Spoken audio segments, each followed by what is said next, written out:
หยุด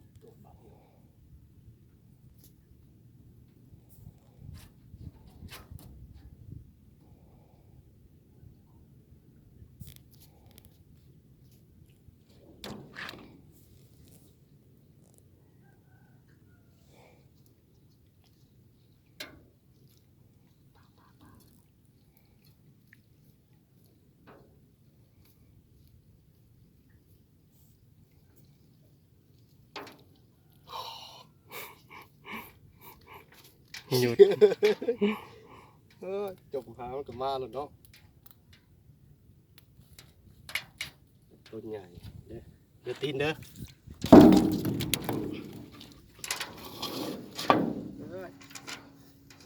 3-4 โลกับบ่เนาะ ไปเลี้ยงดอกแบบนี้เนาะใส่น้องเขาก็ได้บ่ ตัวใหญ่ไง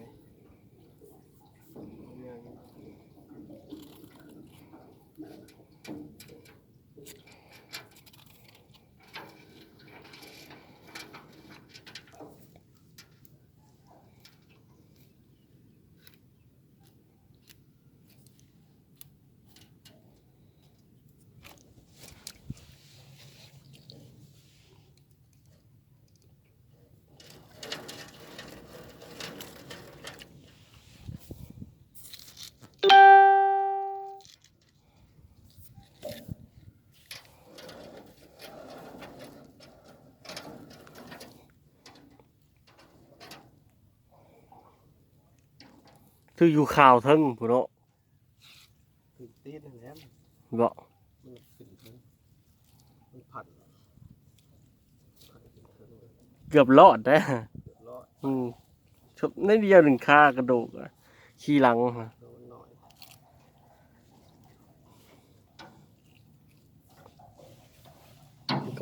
ปลาแขกแม่น้ำของ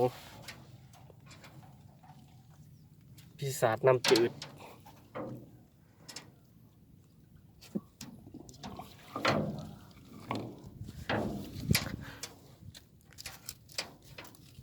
อยู่แม่น้ำมันนะคือตัวใหญ่เลยแม่น้ำหมองน้ำเมยบ่ยังอยู่ภาคเหนือนะ ตัวใหญ่เลย ตัวบักดีเจภูมิไปถ่าย50 โล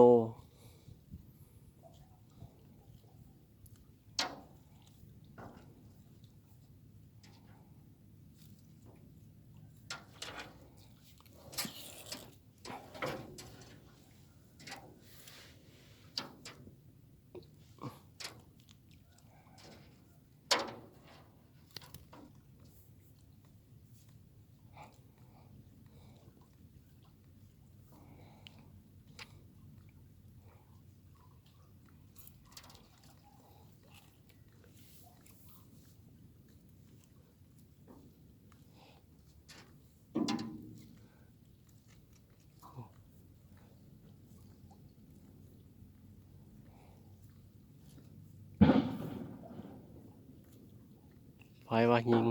ทหารบนค่ายทหาร มีค่ายอยู่แท้นี่ ค่ายทหารบนจอดเรือ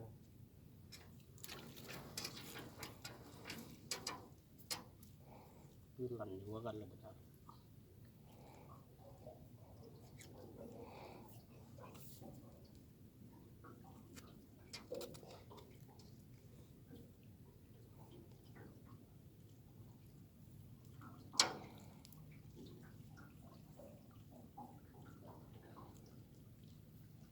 ตัวใหญ่เนาะดึงหยุด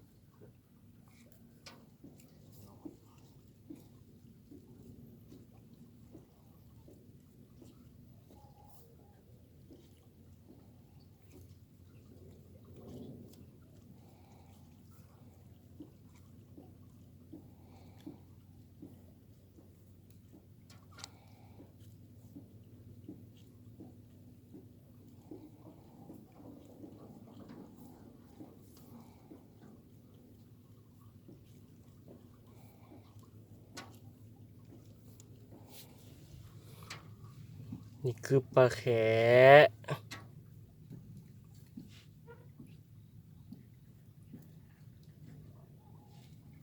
ไทยเอื่นปลาอย่างมานี่ปลาแขกันบ่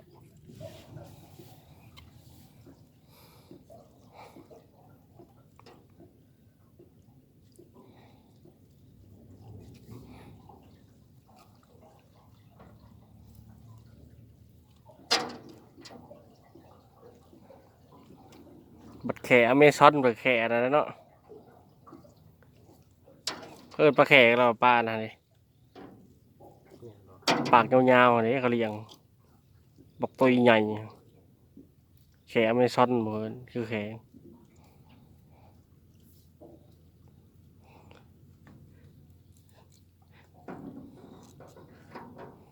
นี่คือการไหลมองอยู่แม่น้ำคลอง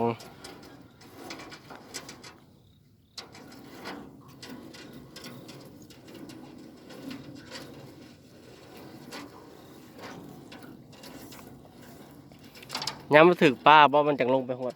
ไก่ขัวพอ บ่ฮอดนะฮอดแต่บนห้องตู้เนาะมันเกาะแถวนั้นอื้อหือ อ้าวใส่ไอ้บอยว่าจะได้ฮอดขัว ฮะ ไอ้บอยว่าจะได้ฮอดขัวเหรอ กลัวมองอันนั้นมองปิ้วมองปลา อืมนี่ขัวปิตรภาพ ไทยลาว สวรรณเขตมุกดาหาร มองปลาหอดเสาครัวผม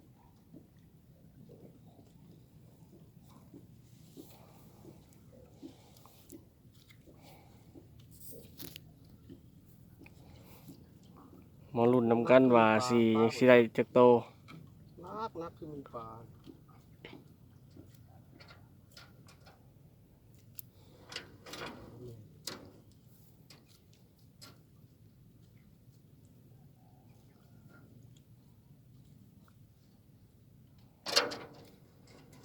เราหลาย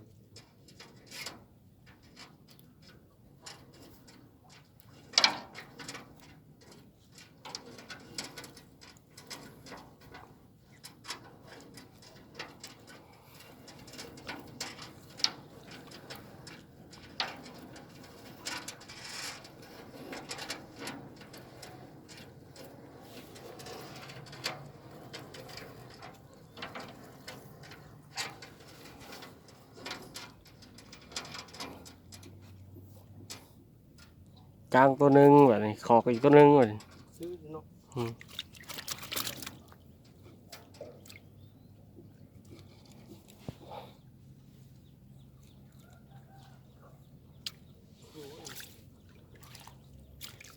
จะมีปลาหางบ่มี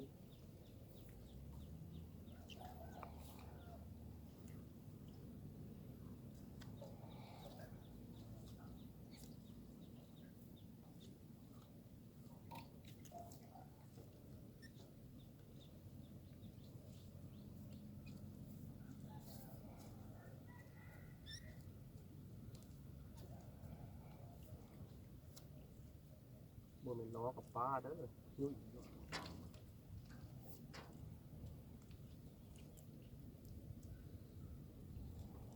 ยุ่ยคือปลานี่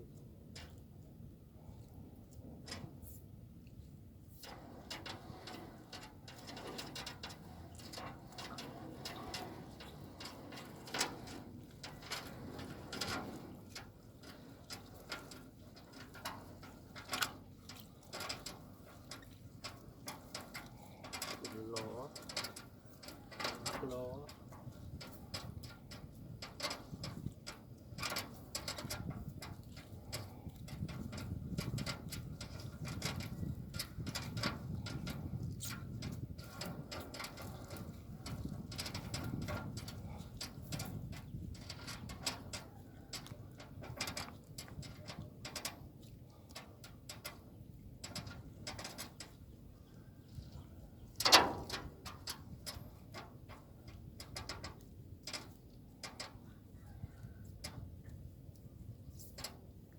ปลาเลย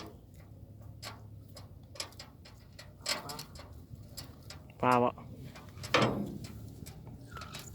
เดี๋ยวจมลงเลยเนาะเอียงน้อยงอยกลางทง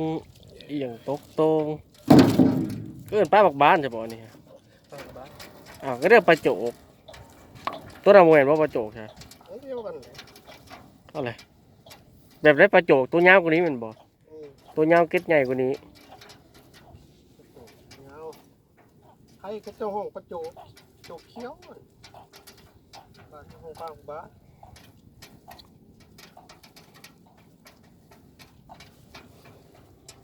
ได้อีกแล้วตัวหนึง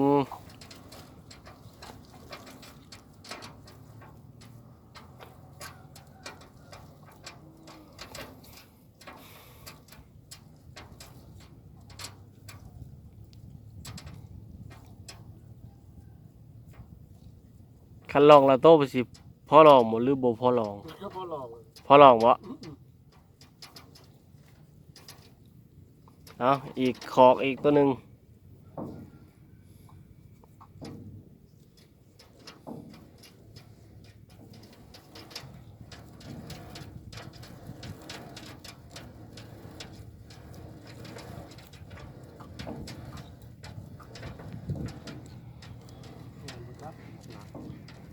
จมลงบ่ ตาย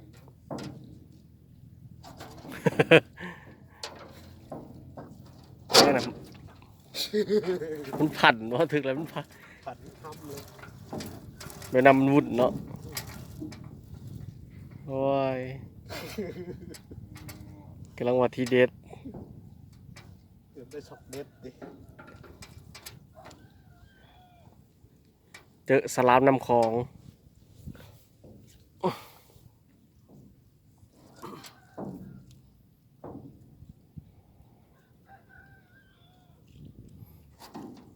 เอามารุ่นดีกว่าสีได้จากโตเนาะใกล้สิสุดแล้ว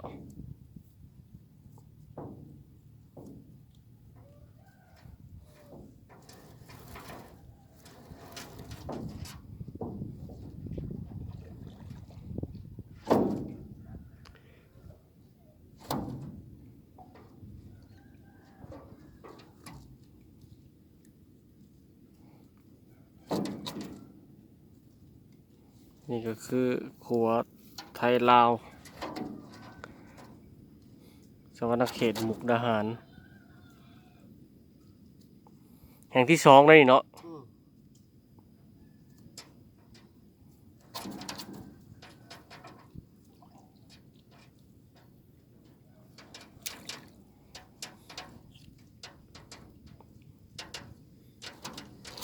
โอ้พวกฝั่งไทยก็ขึ้นหมาเลยเนาะ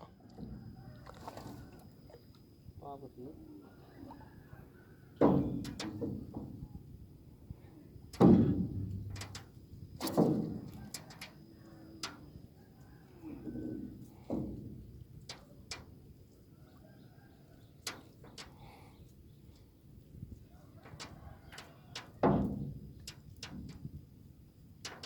อีกตัวหนึ่งสิสุดแล้ว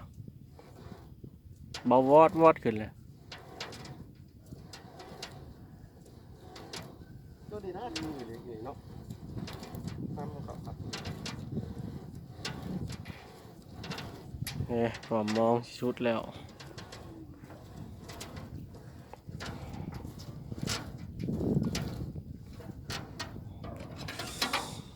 สุด 2 แต้มเอาแล้ว2 แต้ม นี่สิได้ปลาแข่กับปลาบักบานตัวหนึ่ง